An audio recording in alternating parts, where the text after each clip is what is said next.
नमस्कार दोस्तों हम पढ़ रहे थे सर्वनाम के 6 भेदों में से हमने 4 भेद कंप्लीट पढ़ लिए थे।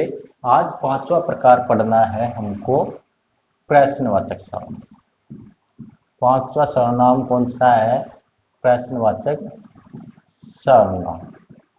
देखिए, प्रश्नवाचक सर्वनाम किसे कहते हैं? वे सर्वनाम जो प्रश्न का बोध कराए, अर्थात वे सर्वनाम शब्द जो साधारण वाक्य को प्रश्नवाचक वाक्य बना देते हैं, उन्हें क्या कहते हैं? प्रश्नवाचक सर्वनाम कहते हैं। वे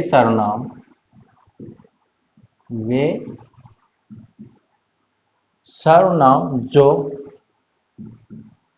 किसका बोध कराए? प्रश्न का बोध कराए। प्रश्न का बोध कराए अर्थात वे सर्वनाम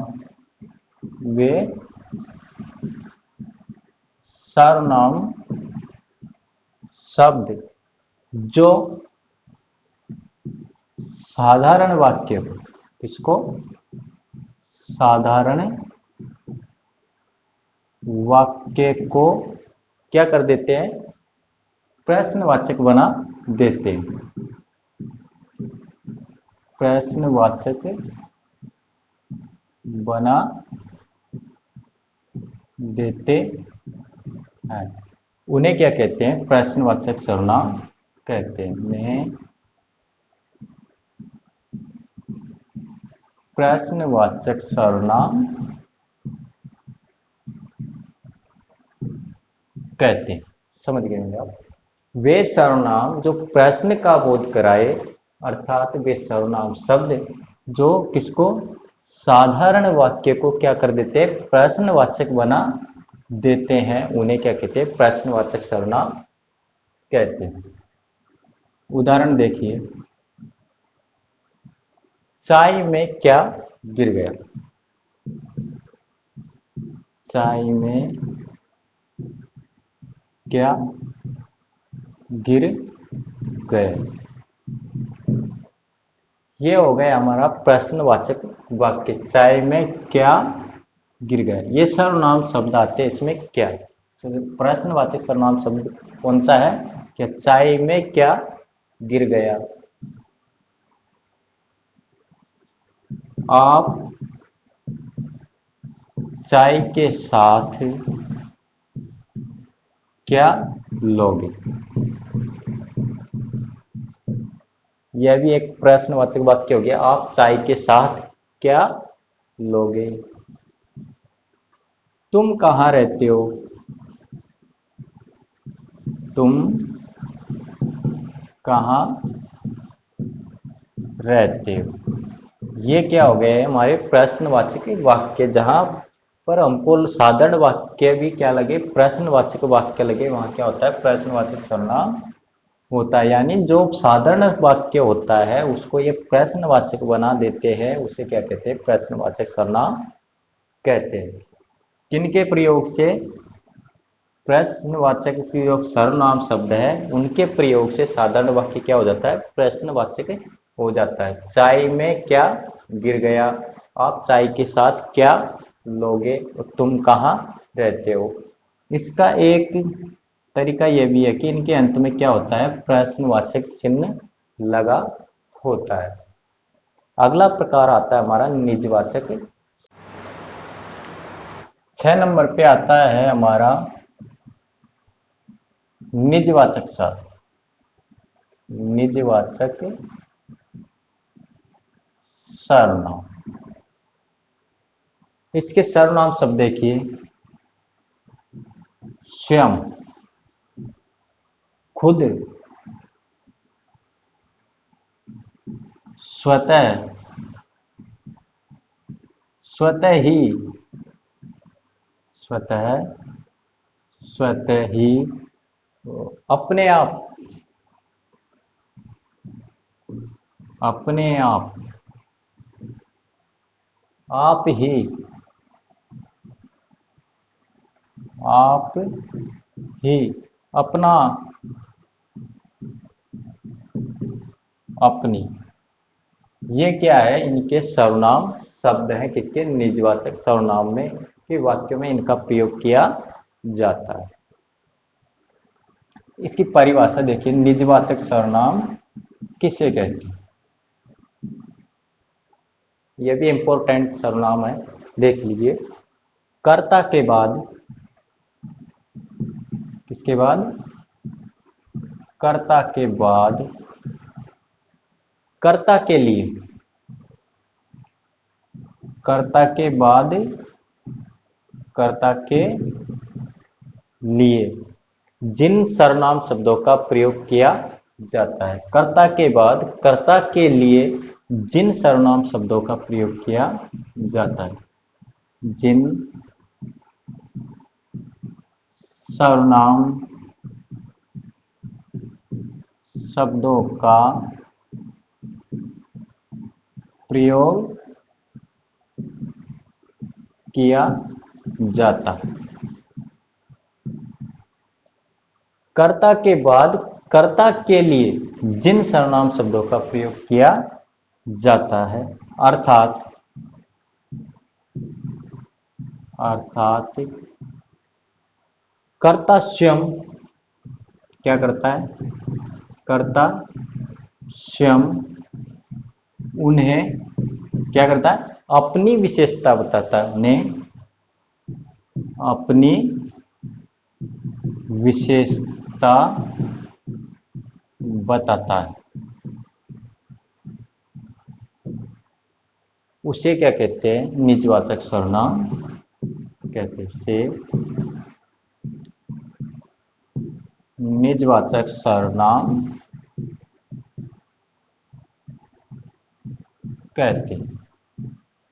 वापस देखिए, कर्ता के बाद, कर्ता के लिए जिन सर्वनाम शब्दों का प्रयोग किया जाता है, किसके लिए, कर्ता के लिए, कर्ता के बाद कर्ता के लिए ही जिस सर्वनाम शब्दों का प्रयोग किया जाता है, अर्थात कर्ता स्वयं उन्हें अपनी विशेषता बताता है। क्या करता, अपनी विशेषता बताता है। कौन, कर्ता स्वयं अपनी ही उन्हें क्या करता है, अपनी विशेषता बताता है। उन्हें क्या कहते हैं, निजवाचक सर्वनाम कहते हैं।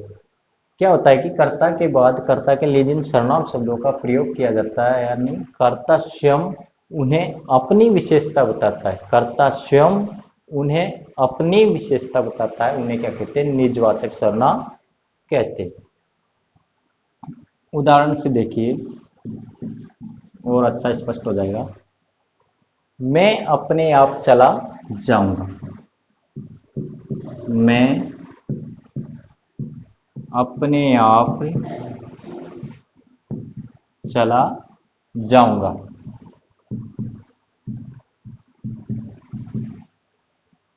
इसमें कर्ता क्या कर रहा है, अपनी स्वयं की विशेषता बता रहा है कि मैं अपने आप चला जाऊंगा, मैं अपने आप चला जाऊंगा। इनमें सर्वनाम शब्द का प्रयोग कर्ता किसके लिए करता है, स्वयं खुद के लिए वह इन सर्वनाम शब्दों का प्रयोग कर रहा है कि मैं स्वयं या अपने आप चला जाऊंगा। दूसरा उदाहरण देखिए, वह स्वतः ही आ जाएगा, वह स्वतः ही आ जाएगा, वह स्वतः ही आ जाएगा। तुम अपनी पुस्तक पढ़ो, तुम अपनी पुस्तक पढ़ो। कौन, कर्ता, तुम अपनी पुस्तक पढ़ो। अगला उदाहरण देखिए, तुम अपना कार्य करो, तुम अपना कार्य करो। मैं खुद अपने कपड़े धोता हूं, मैं खुद अपने कपड़े धोता हूं।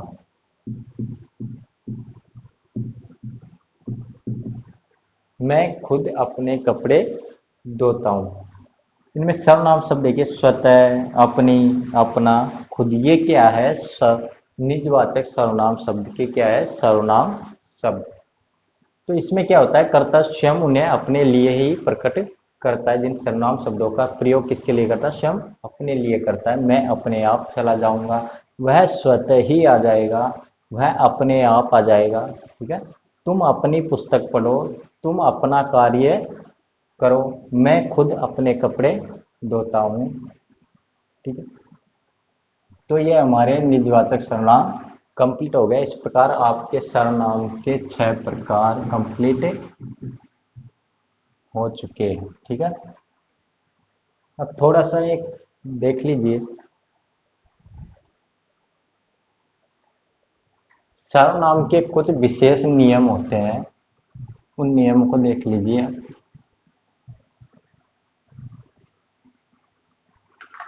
सर्वनाम के विशेष नियम नोट लगाकर लिख लीजिए आप, वेरी इंपॉर्टेंट है। सर्वनाम के विशेष नियम एग्जाम के अंतर्गत पूछ लिए जाते हैं। इनमें से कई उदाहरण एग्जाम में आए भी हैं। देखिए, आप, तू और तुम। आप, तू और तुम। यदि ये सर्वनाम शब्द, यदि ये सर्वनाम शब्द कब प्रयोग किए जाए? आदर के रूप में प्रयुक्त होते हैं। आदर के रूप में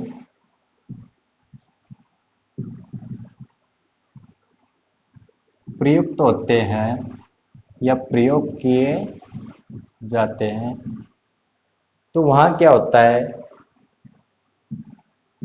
तो वहां कौन सा सर्वनाम माना जाएगा? मध्यम पुरुषवाचक सर्वनाम। मध्यम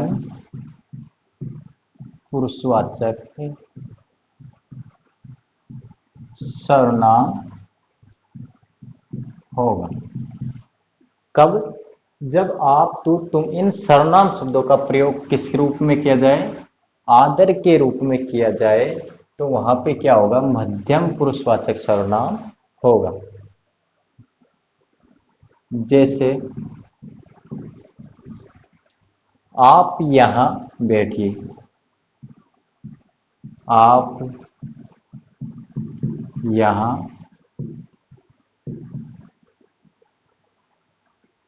बैठिए, आप यहां बैठिए।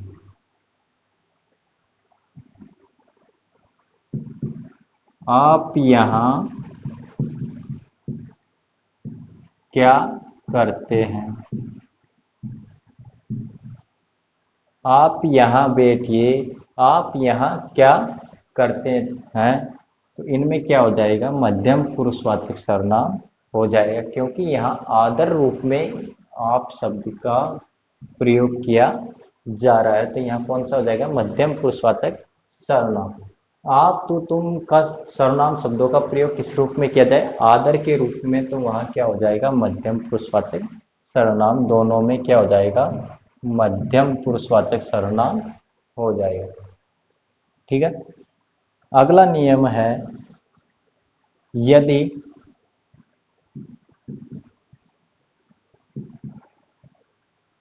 आप शब्द का प्रयोग, यदि आप शब्द अपनेपन की स्थिति प्रकट करता है, यदि आप शब्द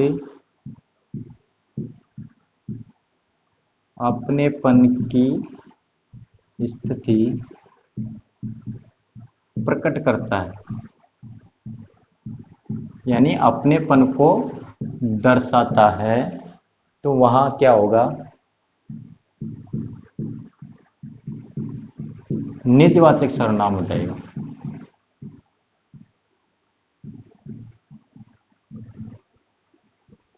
कौन सा हो जाएगा? निजवाचक सर्वनाम होगा। कब? जब यदि यह आप शब्द क्या करेगा? अपनेपन की स्थिति प्रकट करेगा, तब क्या हो जाएगा? निजवाचक सर्वनाम हो जाएगा।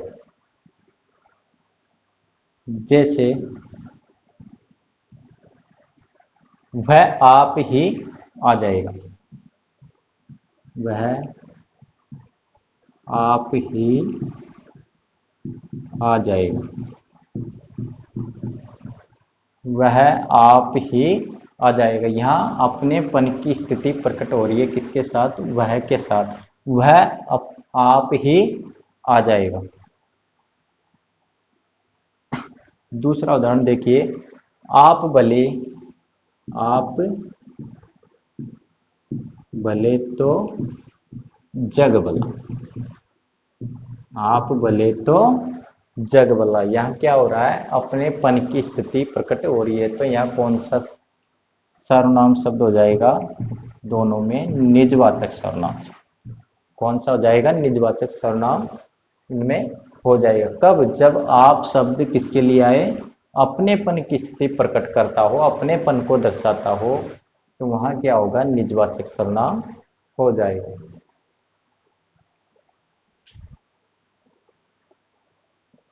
सर्वनाम के विशेष नियम में तीसरा नियम है, जो कि वेरी इंपॉर्टेंट है।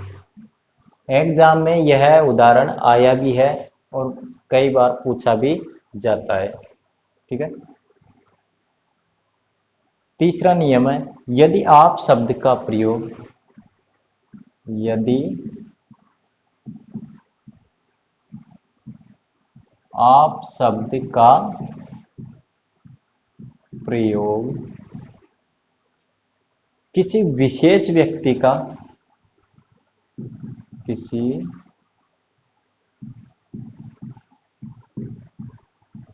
विशेष व्यक्ति का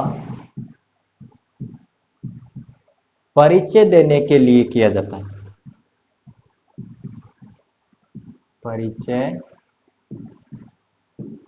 देने के लिए किया जाता है,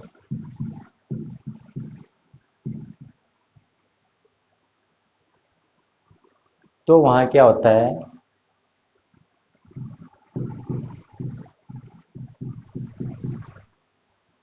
अन्य पुरुषवाचक सर्वनाम होगा। कौन सा होगा? अन्य पुरुषवाचक सर्वनाम होगा। कब? यदि आप शब्द का प्रयोग किसी विशेष व्यक्ति का क्या करने में?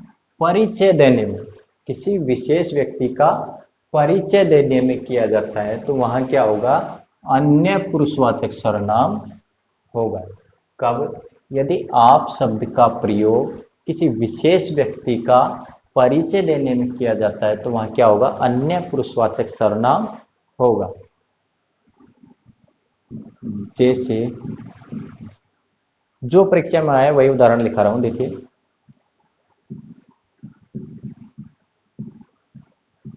महात्मा गांधी, महात्मा गांधी राष्ट्रपिता, राष्ट्रपिता कहलाते हैं। महात्मा गांधी राष्ट्रपिता कहलाते हैं। आप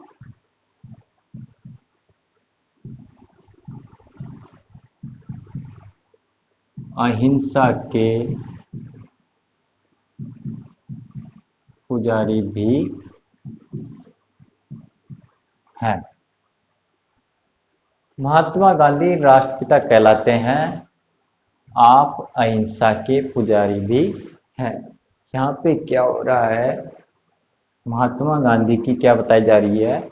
विशेषता बताया जा रही है, उनका परिचय करवाया जा रहा है कि वे क्या है? अहिंसा के पुजारी भी है। महात्मा गांधी राष्ट्रपिता कहलाते हैं।